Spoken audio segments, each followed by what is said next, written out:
வயது வாழ்வது மிக கடினம். நூற்றாண்டை கொண்டாடுகிற பொழுது ஒரு சமூகம் அவரை தலைவராக ஏற்றுக்கொண்டு கொண்டாடுவது அதனிலும் அரிது. அவை இரண்டையும் விட மிகப்பெரிய அரிது கம்யூனிஸ்ட் இயக்க வாழ்க்கையில் 100 ஆண்டுகள் வாழ்வது.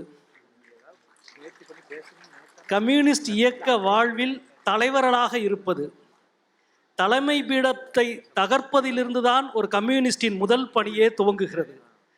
அப்படி தகர்க்கப்படுகிற பீடங்களுக்கு எதிரான உருவமாக வரலாற்றில் வரையப்பட்டிருக்கிற உருவம் அருமை தோழர் RNK அவருடைய உருவம்.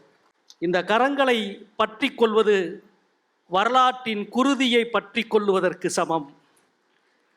இந்த எளிமையும் தியாகமும் இயல்பிலேயே கவர்ச்சிக்கு எதிரான மரபணுக்களாலானது.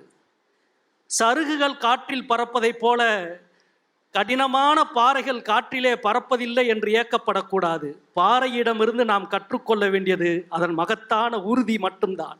எனவே வரலாற்றின் இந்த தருணத்தில் தோழர் நம்முடைய மரியாதைக்குரிய ஆனந்த விகடன் நிறுவனத்தால் பெருந்தமிழர் விருது தரப்படுகிற இந்த நிகழ்விலே பங்கெடுப்பதை விட மகிழ்வு வேறொன்றுமில்லை. RNK அவர்களுடைய எளிமையை எல்லா ஊடகங்களும் போற்றுகிறது.